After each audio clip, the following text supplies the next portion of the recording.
On the 80th anniversary of the liberation of Auschwitz comes an unprecedented exhibition about one of history's darkest moments. Auschwitz, not long ago, not far away, features more than 500 original objects, first-hand accounts, and survivor testimonies that tell the powerful story of the Auschwitz concentration camp, its history and legacy, and the underlying conditions that allowed the Holocaust to happen. On now exclusively at ROM. Tickets at rom.ca.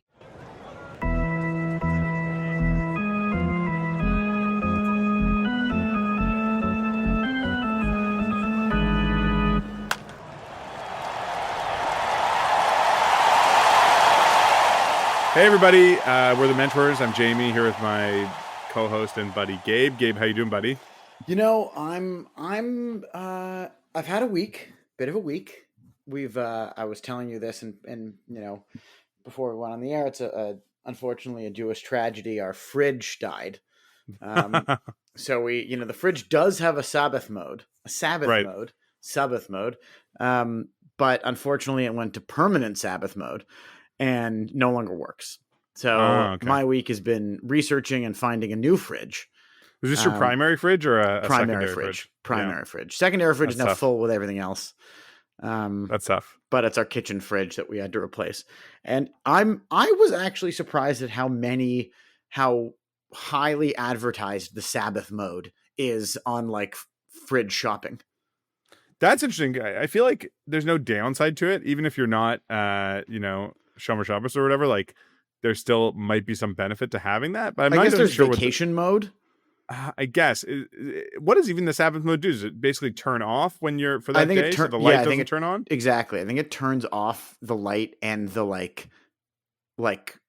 the cooling doesn't affect whether or not you open the door. I see. Is my understanding. Or is it affected by door opening?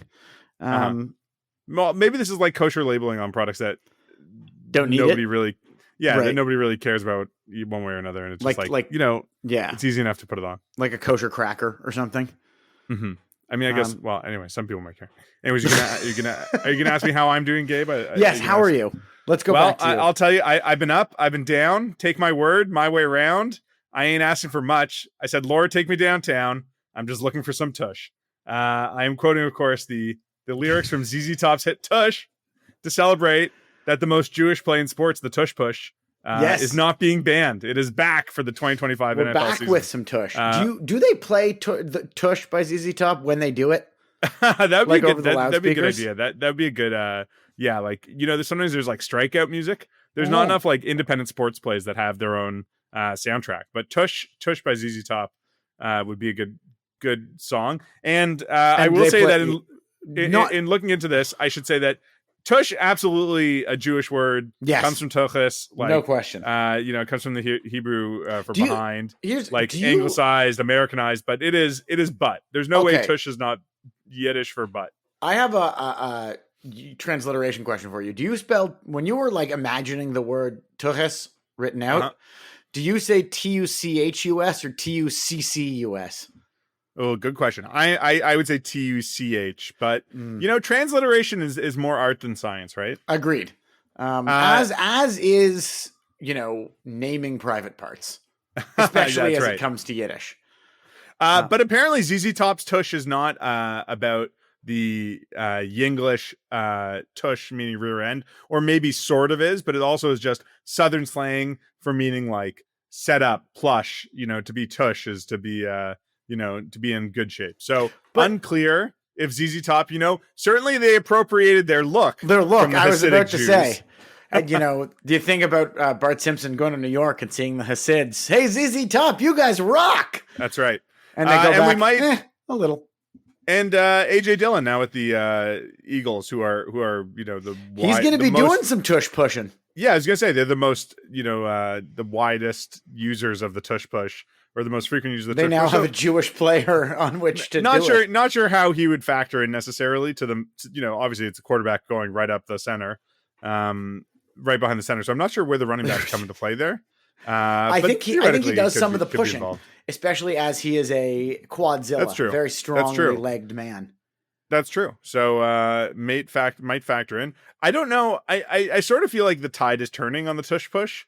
Like it's sort of dumb because like it's a pure football play. Like there's nothing wrong about it. Like I don't have any problem with it from like philosophical perspective. I think the pushback on it is just like, well, we don't like that they're so good at it. It's so I think it's like right the same as the shift in baseball. Like the problem is it works. If it didn't work, nobody would be talking about banning it.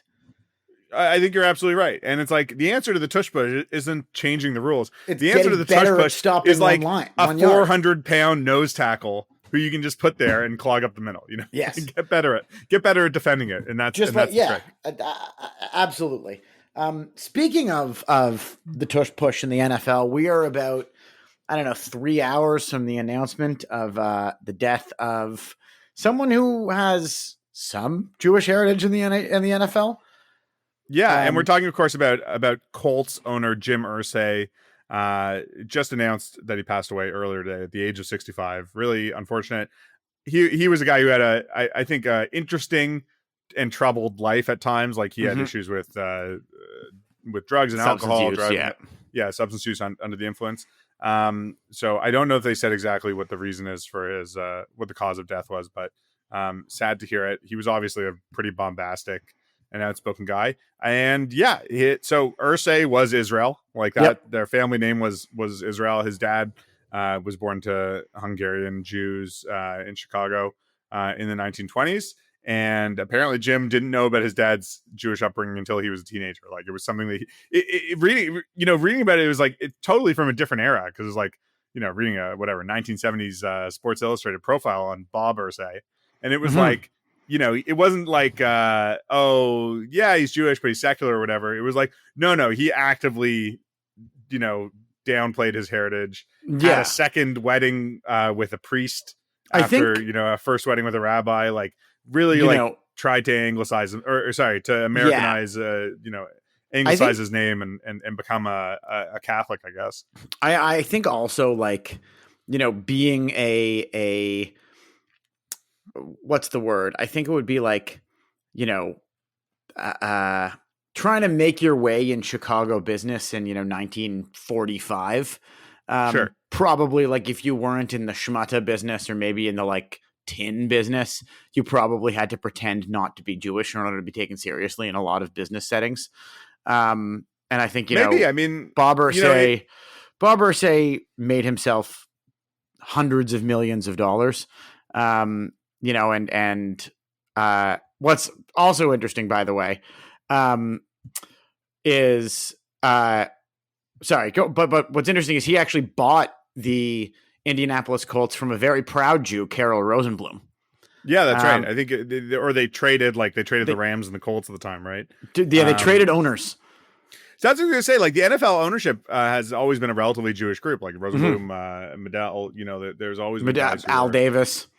Yeah, well, I guess I was AFL, but still, like around the same time, 60s, 70s, there have been Jews in the NFL. So I don't think the hiding the Jewishness was for that reason. No, not for the NFL, but I think generally, like in sort of like a Polish Catholic Chicago. Who knows? I mean, it's hard to cast aspersions or judgment on things that were done on why people decide not to be Jewish in 1946. Exactly. It's a different era, and I'm not here to sit in judgment. Jim Irsay, I think, had some, reflection on that and embrace it. I will say one odd tweet from him, and again, this may have been part of his erratic nature, let's say, one way or another. He said in a tweet once, "My grandparents came across Ellis Island with just the shirt on their back, penniless and escaping Jewish concentration camps, etc. I grew up in a horrible home." That's not true. I mean, his dad was born in Chicago in the 20s. So I'm sure they escaped some, or they may well have escaped some forms of anti-Semitism in Hungary in the teens or 20s. I mean, there's lots of reasons why lots of Jews came to North America in the early part of the 20th century. Anti-Semitism high among that list, but I'd say certainly not a concentration camp. So weird, odd tweet.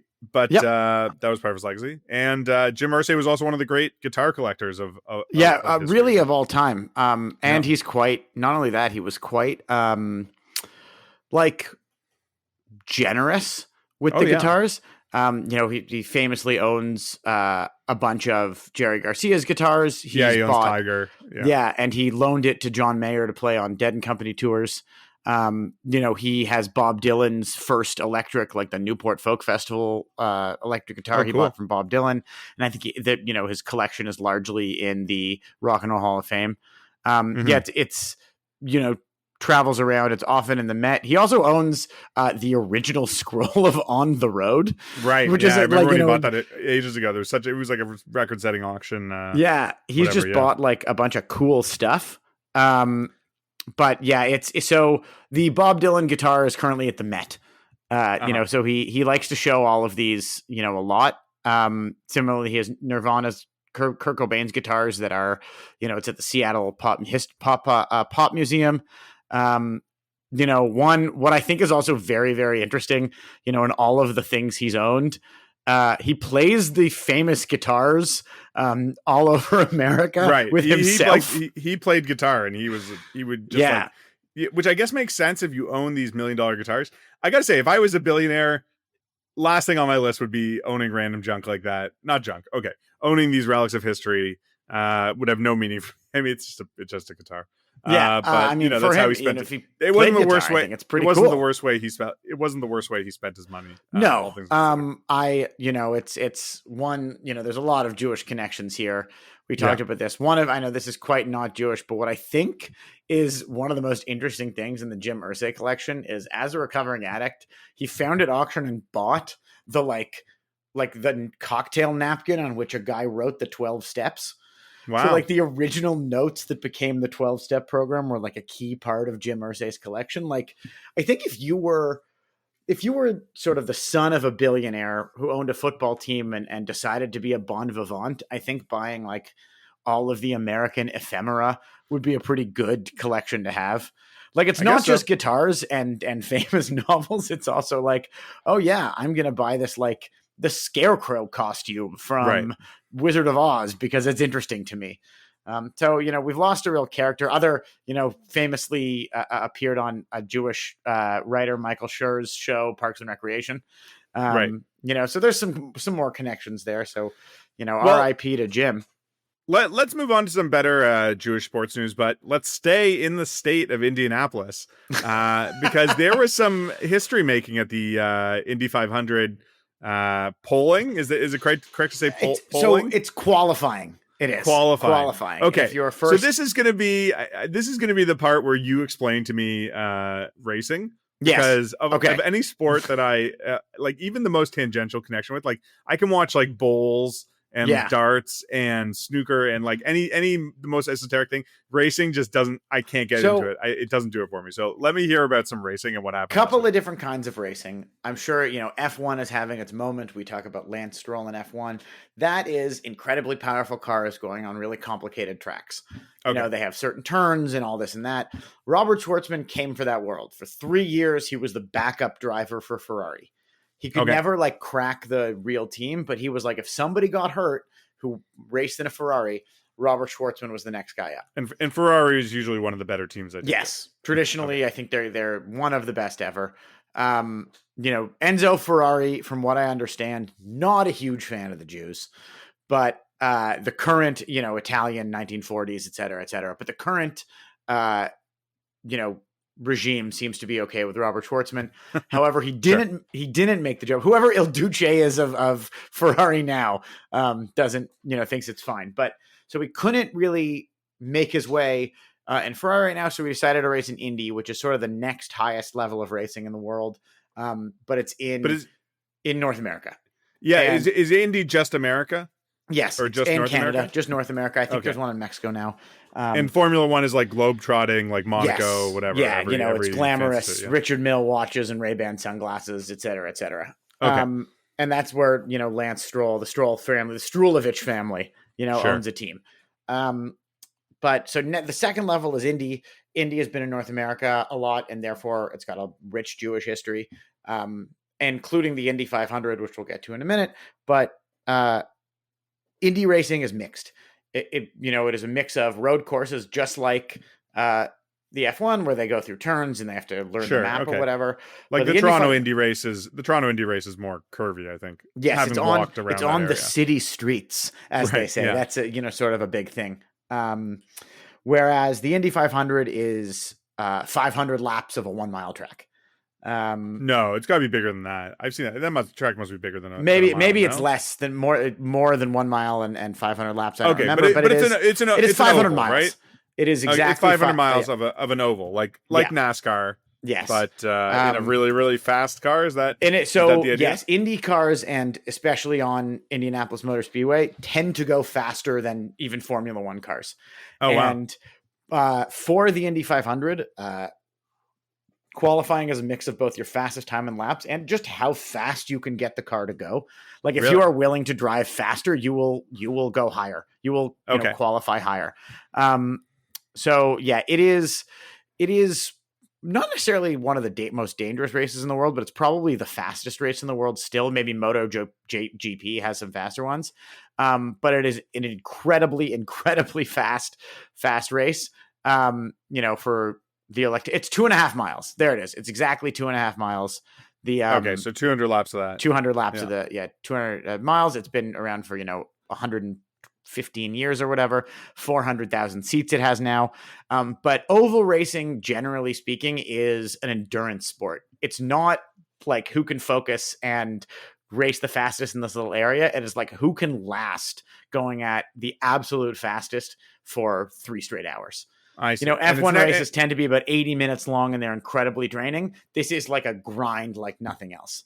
Okay, so one thing I know about the Indy 500, it's definitely on Memorial Day weekend, which is next weekend. So what was this past weekend? That was the qualifying? They've extended it into, to sell more tickets into qualifying. So qualifying is like 2 or 3 days long now. Is if you're in the top fastest laps, you move on to the next day and so on and so forth until you get the final 4 laps you go to see you can do the 4 laps the fastest. I think Shwartzman finished in 12th or something after the first day.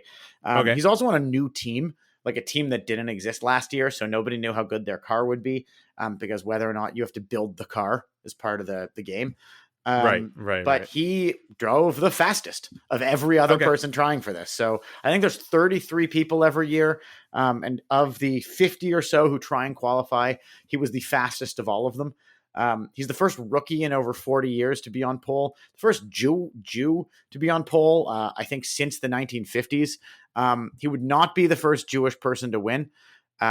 There were a couple of Jews. Maury Rose was the first Jew to win the race in 1941, 47, and 48. And the first Jew since a fellow Israeli, Alon Day.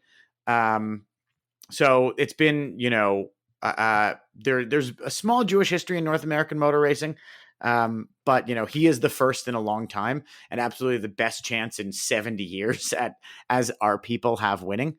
So what does it mean that he is in pole position? Like, what advantage does that give him? I mean, I get that he's at the start of the race. Yes. But does that mean like it's his to win? Like, is there much of an advantage, or is it just sort of like bragging rights? So 2 things make an advantage. One, he doesn't have to pass anybody. Like, if he just goes as fast as he can, he doesn't have to be strategic. He just has to go. And maybe play a little defense when people get faster. Like, it's a big advantage.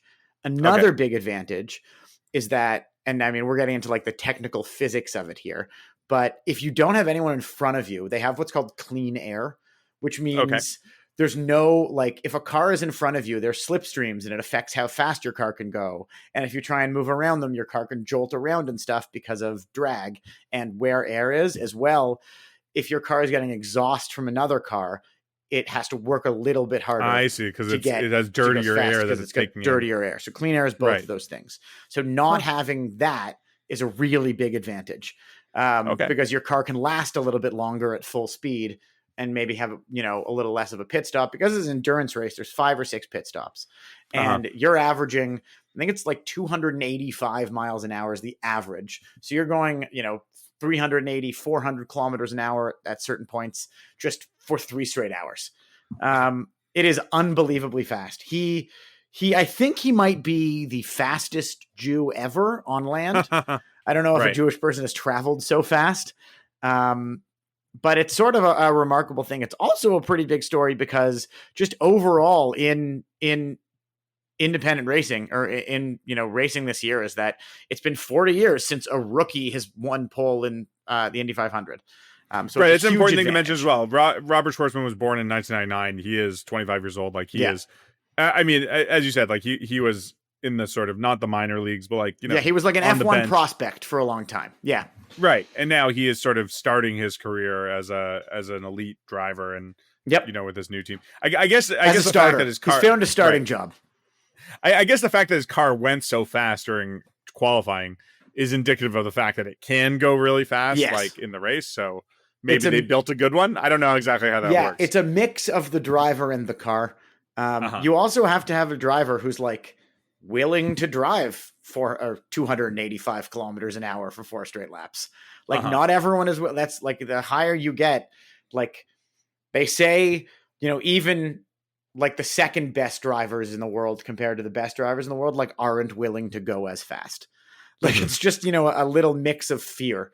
And as a people, fear tends to be, and anxiety tends to be a pretty strong feeling. So the fact that he can be so fearless is pretty remarkable, especially for someone who's never been in this race before. The last day goes up into 5, or it was 6 final racers. One sort of like, I think this is funny. We've got a Mike Jacobs All-Star in the final 6. Sort of one of my favorite like genres of non-Jewish names is Swedish names that sound Jewish. Sure. So Felix Rosenquist. Oh yeah. But I could tell that. Yeah, it's got the Quist, like. Yeah, it's got the Quist with the Swedish V. Quist, yeah. But if his name was like Freddie Rosen, his name's actual Carl Felix Helmer Rosenquist.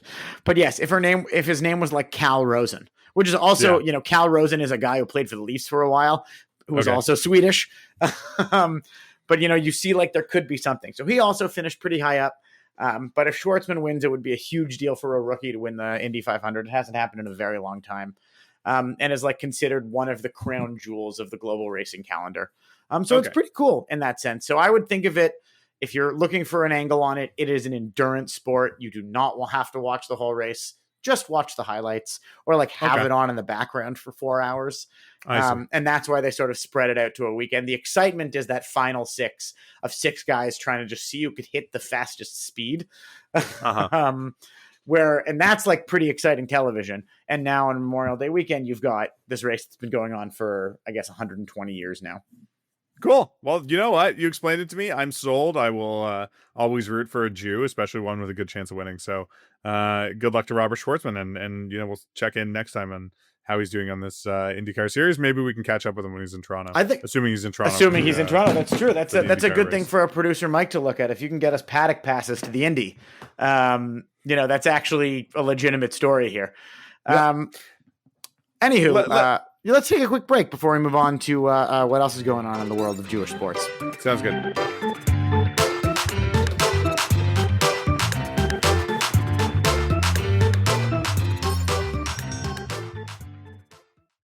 On the 80th anniversary of the liberation of Auschwitz comes an unprecedented exhibition about one of history's darkest moments. Auschwitz, Not Long Ago, Not Far Away, features more than 500 original objects, first-hand accounts, and survivor testimonies that tell the powerful story of the Auschwitz concentration camp, its history and legacy, and the underlying conditions that allowed the Holocaust to happen. On now exclusively at ROM. Tickets at rom.ca. Well, Gabe, unfortunately for our local squad, the Toronto Maple Leafs are out of the playoffs. They've been eliminated by the Florida Panthers, but not without some controversy last week. I will give you the background of the story. It was a bit of an odd story. One of the minority owners, and I guess the governor of the Panthers. Sorry, you say minority in quotation marks, and we'll get there as to why. Yes. He owns a small percentage of the team. Doug Sifu has been suspended indefinitely by the NHL. He had a bit of a social media dust up with someone, including calling. He said somebody was talking about Israel in some way to him, and he some egg, a Twitter egg. Yeah. And his response was, "Eat shit, 51st state, anti-Semite, loser, Israel now and forever, until ever until, well, it was mistyped, until every last Hamas rat is eliminated. Right. Is what he was trying to say. Okay. So is a quick question. Is Doug Sifu Jewish? Okay. So this is a good question. I have not found a solid answer on this. I have spoken to the other people in the Jewish sports world who have reported on this and referred to him as being Jewish. And I haven't gotten a straight answer from anyone about an initial source on things. As far as I can tell, his wife is Jewish. He was not born Jewish, may well have converted. Obviously, that's so his wife is Jewish. That's his something. wife is Jewish. I'm assuming, Jewish children. Obviously has connection to Judaism and strong feelings about Israel, regardless of whatever his religious affiliation is. But I don't have independent confirmation that he is Jewish, so I don't know. And I think might be some circular reporting between all of us about calling him Jewish or not. Regardless, come on, Rabbi Shmuley, smarten up. Yeah. So the part of this that I think is really interesting that I don't know that much about. And this is like I'm not deep Googling this. I'm just cursorily Googling Google. this. I don't want to know too much. Is that he's like a finance guy and he's been involved somehow with the Bed Bath & Beyond stock, which was like one of the meme stocks that like people have pumped a lot into, hoping that it's going to come back. And somehow he is at the somehow connected to conspiracy theories that like he's the bad guy in this situation. He's keeping the stock price down. He's manipulating things. So like he's like been very. I think the reason why he was getting a dust up with this guy on Twitter was because of the Bed Bath & Beyond stuff. Like that he is just a target for aggrieved internet weirdos who are very into their meme stocks. Okay, so that's interesting. So he's got a little history there. Yeah, so again, at the end of the day, I don't know if he's Jewish or not, but he's being blamed for a large financial conspiracy. Is pretty Jewish, even if he's not practicing. That's he's mishpocha regardless. So, anyways, I don't know what this means for him long term. I think probably he will be quietly reinstated if the Panthers win.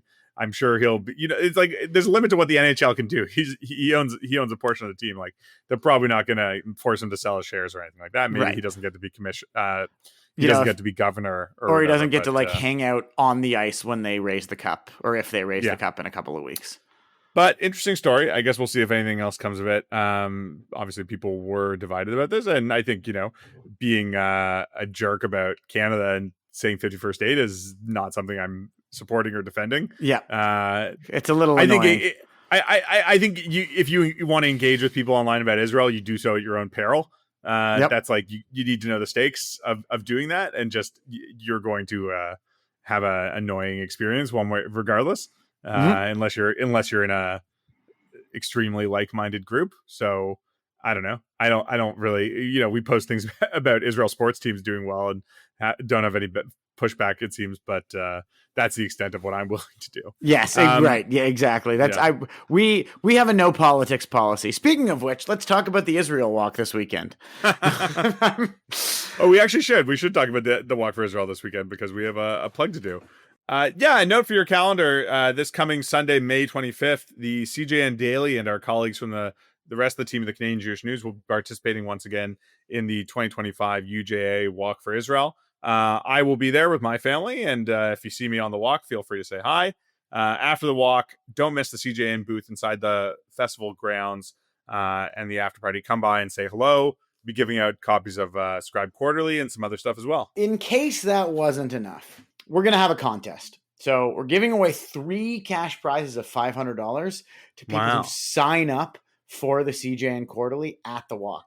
So if you're at the walk this weekend and you're a fan of the Menschwarmers and you want to support what we do, or you're a fan of any of the other wonderful CJN audio shows, go to the CJN booth, sign up on the spot to get the beautiful Scribe Quarterly magazine. I was about to say Scribe Quarterly magazine, delivered to your house for free, or sign up to get our newsletters in your email inbox every day. But because we are a generous podcast network. Even if you're not at the walk on Sunday, you can go to thecjn.ca/free and sign up, and you're entered into the contest for the thing anyway. And the draw will be done live on this show. No, the draw will be done, at some point in the next couple of weeks, where the winners will be contacted via email. to let them know where they can pick up their winnings. Yeah. Presumably they have to too, complete a number of intellectual feats of strength in order to collect that $500. Isn't that right, producer Michael? He's nodding. Yeah. I'll tell you two Toronto Jews who won't be at the Walk for Israel, and that is Zach Hyman and Jake Wallman, because they're busy in the Western Conference Finals. Edmonton's winning their first game, or they're up 3-1 in game 1 against the Dallas Stars as we tape this. They're our last best hope for Jewish Stanley Cup victory. We're hoping they're going to make it a repeat trip to the Stanley Cup Finals and hopefully bring home the cup for Edmonton and for all of Canada and for the Jewish Torontonians they represent as well. So that's true. They're both, I think Zach Hyman was like a York Mills area kid, and Jake Wallman was a Thornhill kid. So I think we need, someone from like Midtown, like a Yonge and Eglinton or a Forest Hill. And then we've got it. Then we've got sort of the whole network. All the parts of Jewish Toronto recognized. And just before we go, I just wanted to give a shout out to I think the only sort of Jewish adjacent team still competing in the NBA, and that is of course the New York Knicks. I don't have to say too much about New York sports teams having Jewish I would say their fans. owner gets mistaken for a Jew fairly often. Like people think James Dolan is Jewish. That might be like because of anti-Semitic, conditioning. He does sort of fit a lot of the stereotypes we don't like when people call about us. But he's not Jewish. No. I think the owners of the Pacers actually are Jews, the Simon family. But regardless, I think the Knicks have the the title as the Jewish sports team right now, or because they've been capitalizing on their celebrity guests, and it has really just been like a who's who of Jewish New Yorkers. There was a great post. Timothée Chalamet, I think, is taking the cake. There's a great post of him the other day meeting Amari at the game now as a celebrity, paired with him at 14 years old getting his jersey signed by Amari when Amari was with the Knicks. And he was a young Jewish fan. Yeah, Jon Stewart's been there. Ben Stiller is, of course. We've discussed on this podcast Ben Stiller's Twitter account, which is mostly idle thoughts about the Knicks, devoid of context. Just like, his only tweet for 3 days will be, gotta get the ball into OG's hands. When we started this podcast in 2019, one of our first episodes was about the Raptors championship, and that Drake was the world's most famous sports fan at the time. There was a Jew who was the world's most famous sports fan, and I think Ben Stiller maybe hasn't quite grasped that title. Like it could be Timothée Chalamet, but it's pretty close. Like him and Timothée Chalamet, and some of the other people who are at these Knicks games. Ben Stiller's really like the Pope of Knicks Twitter at this point. Mixing metaphors here. I'm saying he's a big Jew, but regardless, he is really doing it. I also saw Jon Stewart's been there. Lenny Kravitz is there tonight. Action Bronson, Lenny Kravitz, Larry David, and Susie Essman were both there today. So it is really a who's who of Jewish New York. Obviously there's a long history of Jewish basketball in New York City. And continuing on through the fandom on Celebrity Row. So if you watch a Knicks game and you see someone who looks like they should be on Curb Your Enthusiasm, they probably were. We don't like to talk about it anymore, but like I assume Woody Allen is at the game.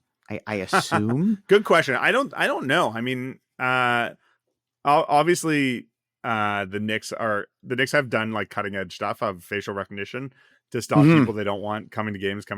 He's not getting a spot on the first row. No, but I would say we're not really seeing the Woodman too much in public these days, getting on in years and in accusations, and not really. He's not really piling up the problems. But it's an interesting question. If anyone has an inside knowledge of how Woody Allen is currently watching the Knicks, please let us know. There's not that many people who are probably like at the 1973 finals, but I have a pretty good. Yeah, he was probably one of them. I'm sure he was there sitting courtside the last time the Knicks and the Pacers met in the conference finals when Timothée Chalamet was 3. It was a long time ago. Also, to answer your question from earlier, right now, Herb Simon, who does own the Indiana Pacers, is from Williamsburg, Brooklyn, grew up in the Bronx, went to City College of New York. Wow. He is a pretty serious Jewish guy. So this is the real irony, the real Jewish New York basketball head that we should be talking about is Herb Simon. Yeah, Herb Simon. Who owns the Indiana Pacers. But no, we're just going to fawn over celebrities. It's true. Supporting the Knicks. So actually, what can you do? NBA Hall of Famer Herb Simon. Oh, wow. What's also interesting is that his nephew, David Simon, not The Wire David Simon, but David Simon, the property developer, owns the WNBA Indiana Fever. Cool. Who is doing great. Having Caitlin Clark on the roster and really bringing it high up. That side of the family has been, if you want sort of a Canadian connection, that side of the family, the Simon family, also produced the film Porky's, starring Kim Cattrall. As we've said before, cheering for a team because the owner is Jewish is a weird reason to pick a team to cheer for, but maybe picking a team to cheer for because a bunch of celebrities who are Jews support them is just as weird. Is a little, so, yeah. Jalen Brunson's wife's Jewish, as we've pointed out every time we get a chance to. So cheer for them. Cheer for Jalen Brunson's Jewish kids. I guess that's the best we got in this NBA finals. Anyways, you can listen to us always on the Canadian Jewish News website, the CJN.ca. Our executive producer is Michael Freeman. Please like and subscribe and share our podcast wherever you get it. And follow us on Twitter at Menschwarmers. And we will be back with you in a few weeks to talk more Jewish sports news. Thanks for listening.